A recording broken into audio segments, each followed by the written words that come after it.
시청자 여러분 안녕하십니까. 5월 1일 고영신의 시사논평 전해드리겠습니다. 대법원은 오늘 오후 3시 이재명 선거법 상고심 사건에 대한 선고를 내립니다.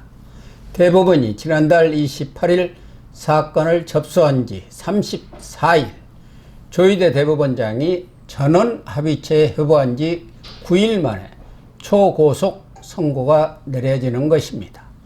지금까지 전원 합의체 후 보통 1개월 후에 판결이 나오는 대법원 재판 선례에 비춰보면 그야말로 정광석화 같은 결정입니다. 지난 22일 사건을 대법관 4인으로 구성되는 2부에 배당했다가 곧바로 전원 합의체로 회부해 당일 오후에 첫 합의 기일을 진행하고 이틀 뒤 24일 두 번째 전합을 열어 합의 종결했습니다.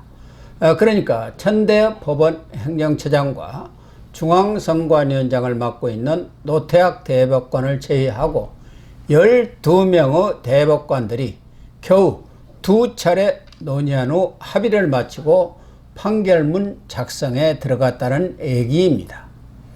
대법관들의 의견이 만장일치가 되었는지 몇 대 몇으로 갈렸는지 철통 보안을 지키고 있기 때문에 알 길이 없습니다. 그러나 오늘 있을 선고 결과는 이미 24일 결정은 났습니다.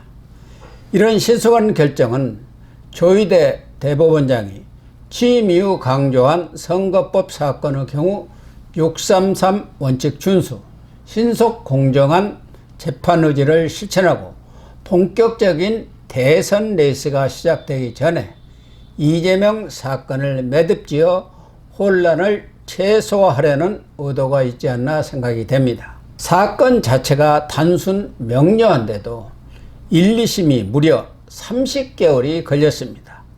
그만큼 충분한 심리가 이루어졌고 오랫동안 언론 등을 통해서 쟁점이 충분히 보도되었기 때문에 재판연구관은 물론 대법관들도 전합에 들어가기 전에 이미 자신이 주장할 법리를 충분히 숙고한 결과라고 이해됩니다.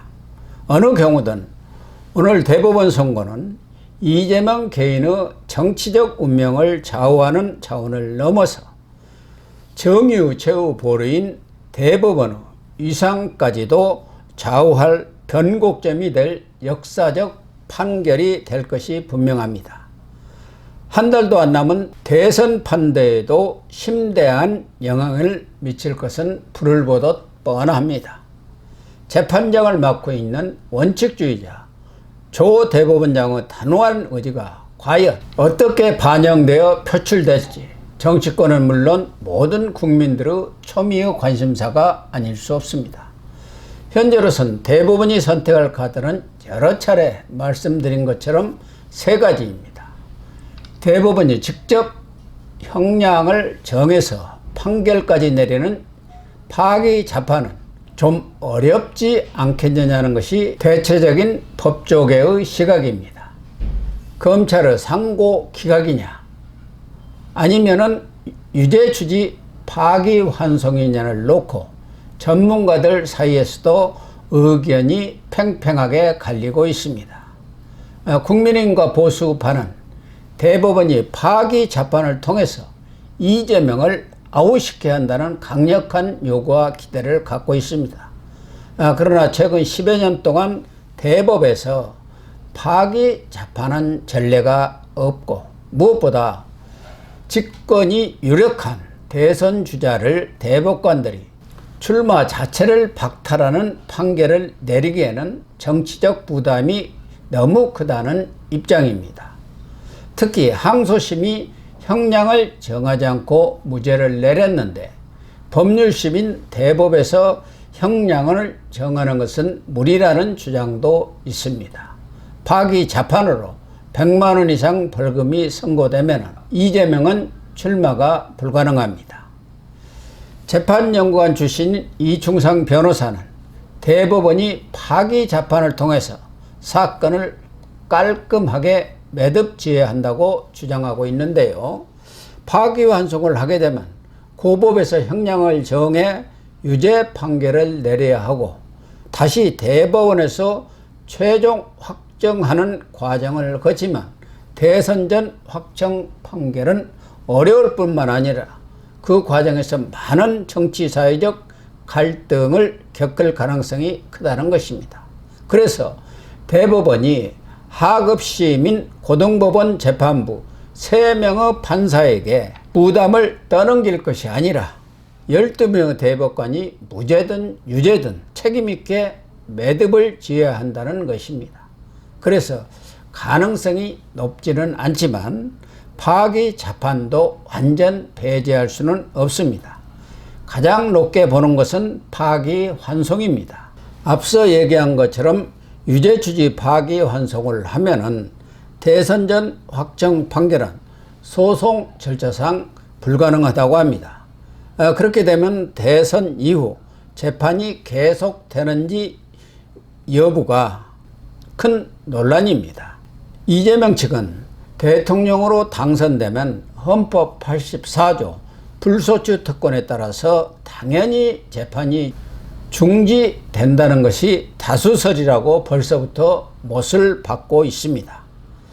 아마 이재명이 대통령이 되면은 민주당 170명 국회의원들을 동원해서 특별법이라도 만들어 재판을 중지시킬 것이라는 게 정치권의 대체적인 시각입니다.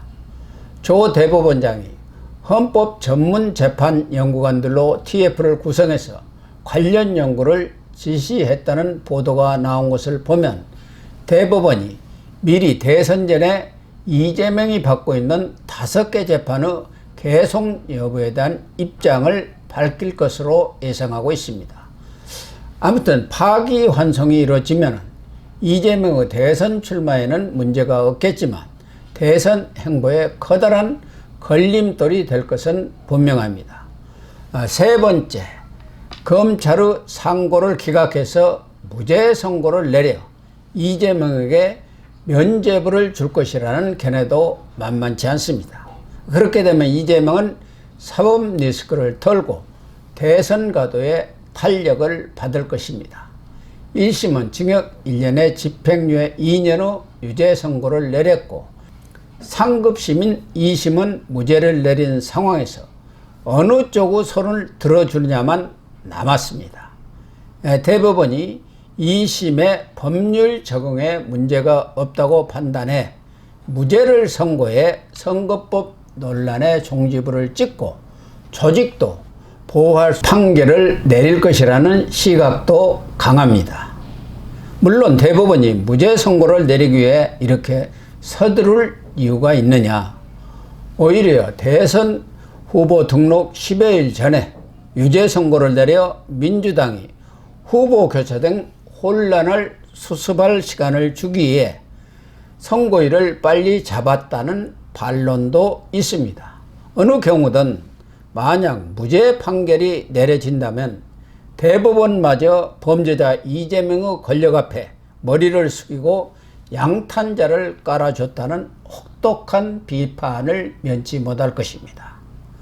헌재는 대통령을 파면까지 했는데 헌재 재판관에 비해서 한 수 일하는 대법관들이 이재명 유세에 눌려서 깨갱하는 판결을 내린다면 대법관이기를 포기한 것이나 다름없습니다.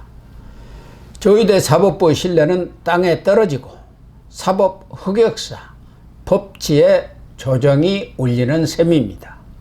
이재명은 선고 전망을 묻는 질문에 법대로 하겠지요 라고 태연한 모습을 보였습니다.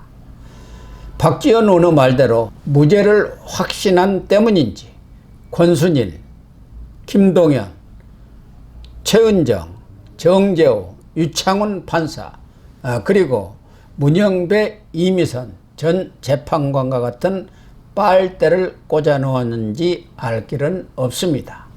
중요한 것은 현재의 대법원은 우리법 연구의 출신도 없고 헌재처럼 정치적 압력도 통하지 않는다는 것입니다.